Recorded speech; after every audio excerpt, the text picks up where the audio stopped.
What's up, guys? Welcome back to my channel. I'm not doing the like and subscribe anymore because I've decided that I really just want this to be a place for me to explore creativity and the things I'm talking about, and so I'm like not focusing on that anymore, and it actually feels really good. So I'm just happy you're here and welcome. I realized this morning that, I keep kind of like dodging around this question, this subject, this topic of law of attraction, manifestation. And I keep talking about it, but I feel like I'm kind of being subversive in a certain way. And I don't know what that's about. Obviously, I just am not willing to fully come out of the closet with it. But hey guys, I'm out of the closet. And so today is just going to be about that. It's going to be manifesting 101. It's going to be law of attraction 101.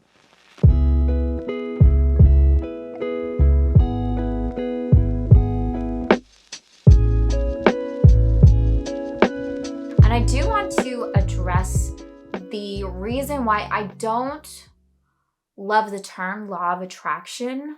However, I'm using it because I think that's what most people know the term as. I think that's what most people are familiar with when they talk about manifesting, is they think law of attraction, they think The Secret, they think, what do they think? They think Esther Hicks, they think, all of those things. And the reason I don't like law of attraction personally is because for me, it conjures up an image of a magnet, right?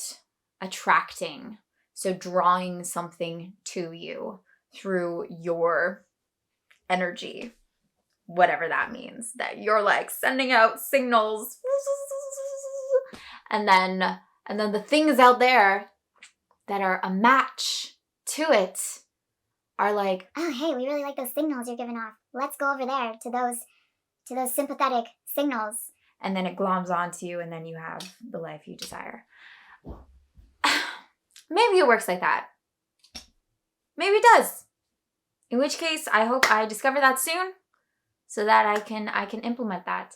However, what I have learned through my studying of this kind of material, of this kind of topic, subject, way of looking at life, because really it's just a way of looking at life, of looking at how things happen, of how to control, and by control I just mean how to move through this experience that is life.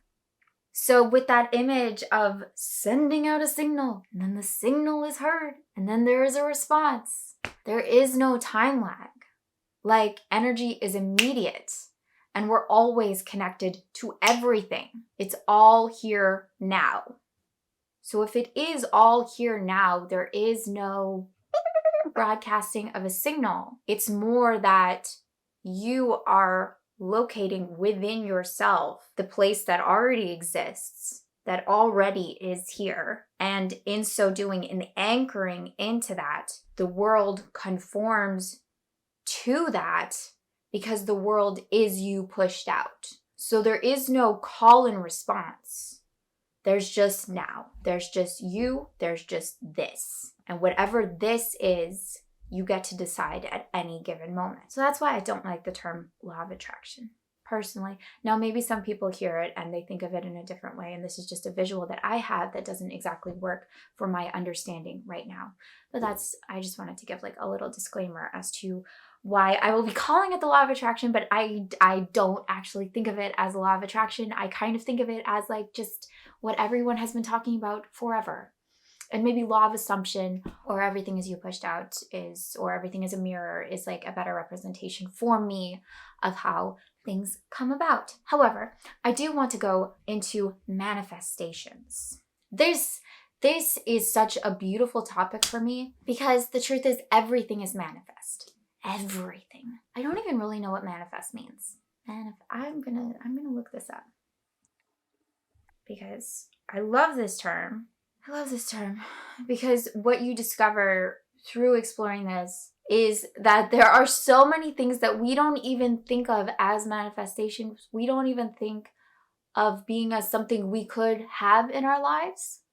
And that to me is the most exciting place to be, is when you see something you didn't see before, when you see an opportunity you didn't see before, or when you even see something that you have been doing that you didn't consider before.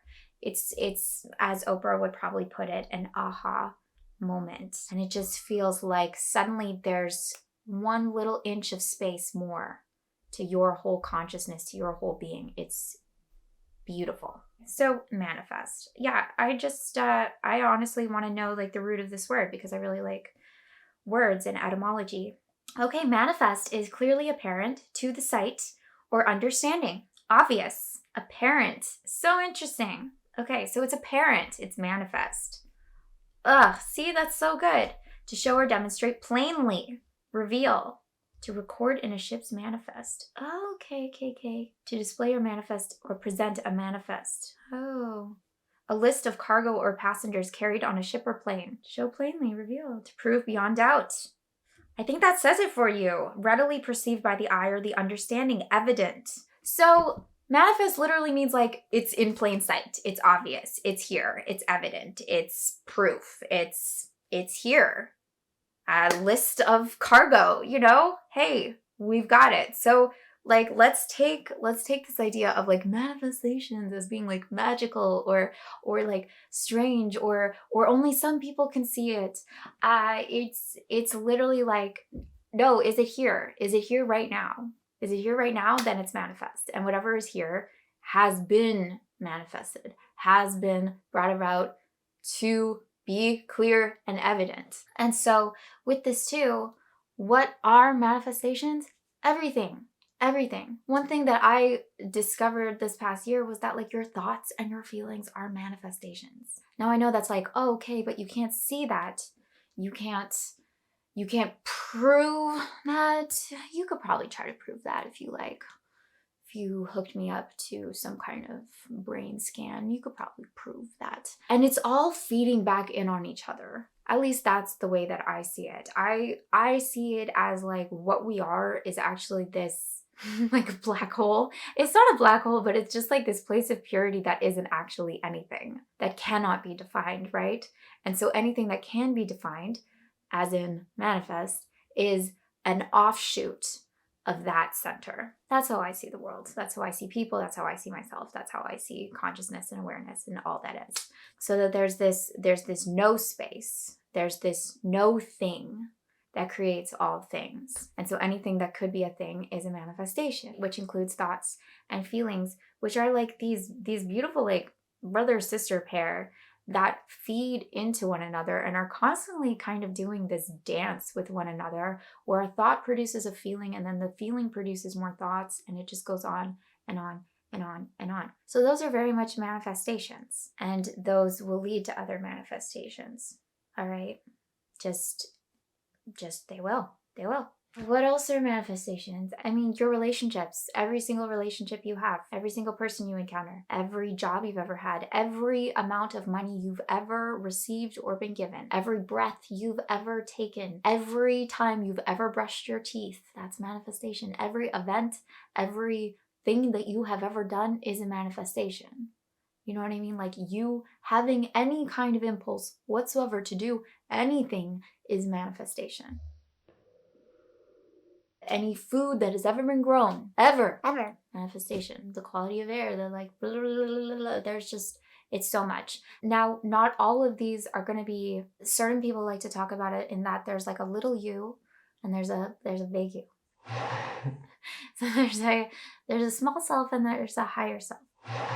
So some of the things are brought about by like the small self, and then other things are brought about by the higher self. Like you don't consciously make flowers grow, and you don't have to like visualize, okay, I'm picturing the flower and I'm picturing the nutrients going into the soil. Like you don't have to do all that. That would be insane if we had to do all that.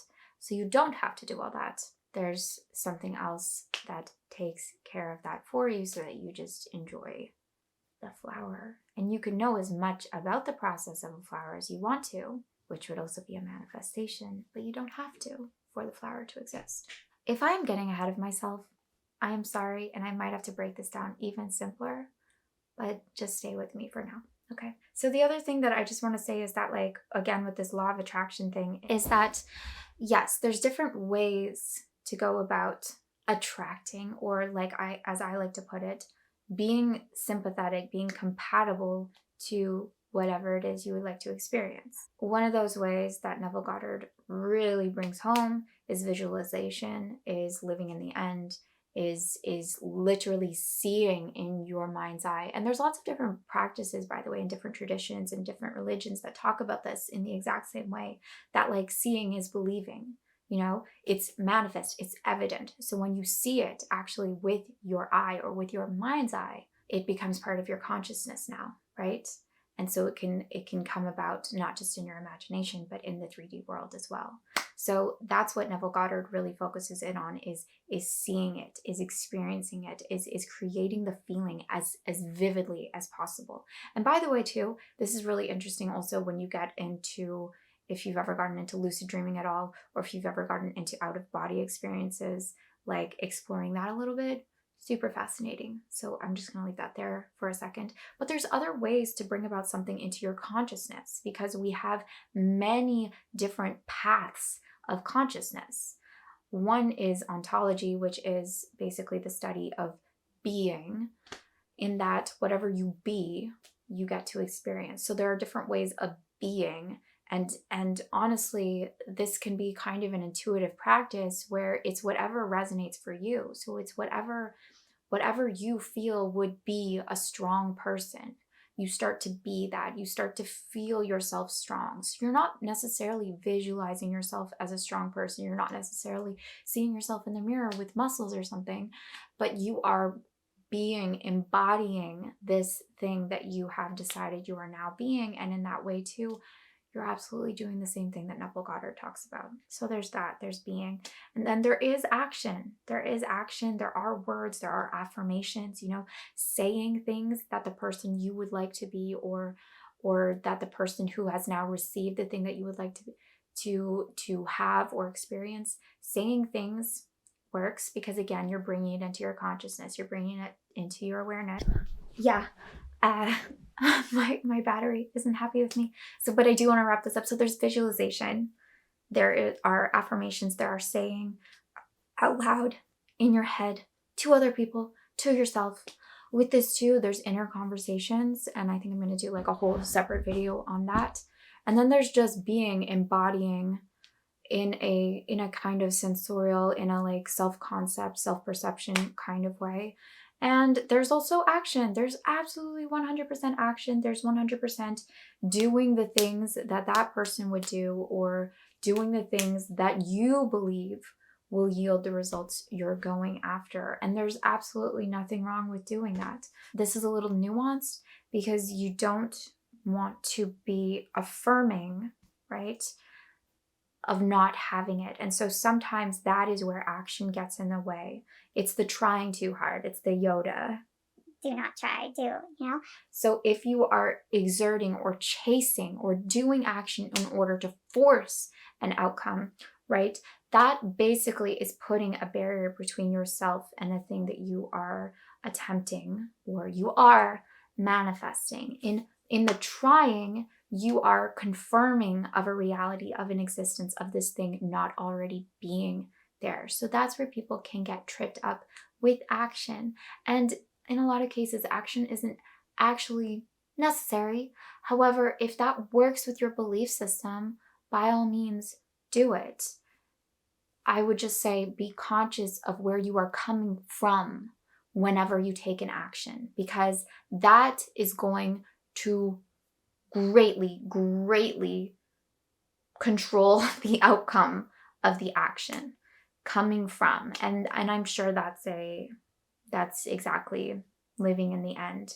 But I this is something that I learned first. It's where are you coming from? So, like we write our to-do lists in the morning, but it would be a very different experience if we would write our to-done lists. I actually want to create a notebook about this, where it's like, okay, you write down the thing as if you're already at the end of the day and you accomplished all of this. And you place your consciousness, right? You place your awareness on that person who did all those things. And then you drop it. and you just go about your day and you just do what you can. And you just do what feels natural and good to you. And chances are like you'll have gotten a lot done. Maybe you won't even like have done everything, but that's okay, because if you're actually coming from it being done, you're not worried because you know it's already done. And that's really like the key to manifestation in law of attraction is trust, is faith, is knowing that things are working out, and affirming that things are working out, that everything is happening perfectly, because again, it's all manifest. So anything that you are aware of, hey, you're going to get that, because it's all just awareness. So if you're very aware that you haven't accomplished something, or things aren't working out, or maybe even, oh, law of attraction isn't real, or everything is just random, or that's just a coincidence, cool, you can have all that, but you're having that out of your awareness. And if that's what you prefer to be aware of, I'm 100% for you in that. I want you to have what you want to have. I decided a long time back that I wanted to live in a world that was magic. And that's where I live, you know, and magic is a lot of things, but for me, magic is like wonder and awe and gratitude and love and and surprises. So that's where I live.